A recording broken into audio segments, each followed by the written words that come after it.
Doris Kappelhoff was born in 1922. She was both a leading movie star and singer from the 1940s through the early 60s, when many movies were musicals. In her youth, Doris was hoping to be a dancer until she broke her leg. She was a passenger in a car that collided with a freight train. So instead, she became a singer. She sang in the hospital out of boredom. After hearing her daughter's enchanting voice, her mother enrolled her in voice lessons.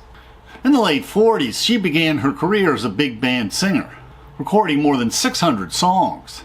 Early in her career, she adopted the stage name of Doris Day, inspired by the song Day After Day, as her real name was too long to fit on marquees. She made her film debut in 1948, starring in dozens of romantic comedies, alongside the leading men of Hollywood, including Rock Hudson, Jimmy Stewart, Clark Gable, Ronald Reagan, Cary Grant, David Niven, and many others. Her public persona was a virtuous girl next door, so she declined the leading role in The Graduate. In that movie, the role of the randy mother-in-law went to Anne Bancroft, who seduced her future son-in-law, Dustin Hoffman.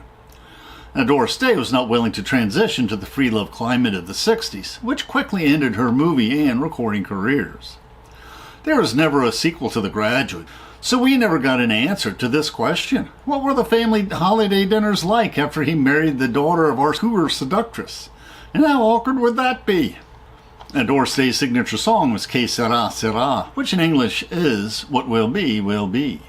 She won the Academy Award for the Best Original Song. This song was tied into a key plot point in the Alfred Hitchcock 1956 movie, The Man Who Knew Too Much. In that movie, Doris Day and James Stewart are vacationing in Morocco with their young son when they get caught up in a web of international intrigue. In the movie, Doris Day first joyously sings the song to her young son as she is making their beds in the hotel room in a fit of joy. Later, their son was kidnapped, and Doris Day loudly sings the song in the reception room at the embassy where her son is being held hostage, so he could respond and be rescued by James Stewart. In Que Será, Será, Doris Day sang about hope, the hope felt by a little girl, the hope felt by a newlywed, and the hope felt by a young mother.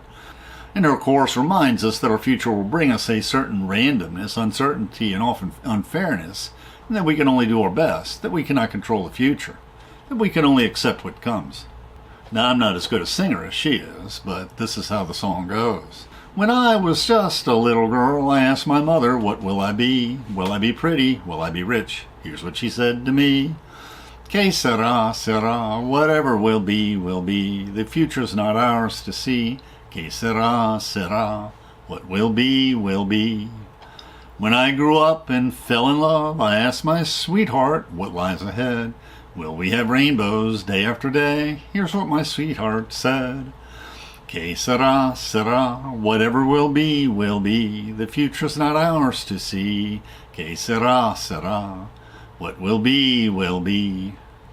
Now I have children of my own, and they ask their mother, what will I be? Will I be handsome? Will I be rich? I tell him tenderly. Que será, será, whatever will be, will be. The future's not ours to see. Que será, será, what will be, will be. After her third husband of 2 decades passed away, Doris Day discovered that he and his manager had embezzled millions of her dollars and left her over $400,000 in debt. Fortunately, her husband, without consulting her, obligated her to a television series, The Doris Day Show, which ran for 5 years, greatly improving her finances. After she sued her husband's business manager and won in court, he declared bankruptcy. But fortunately, she was still able to collect a quarter of the damages awarded by the court.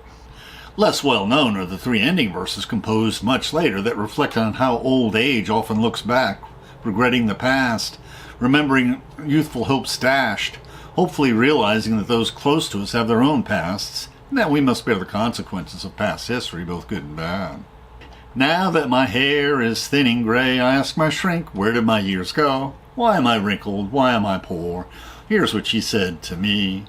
Que Sepa, Sepa, whatever is past is past.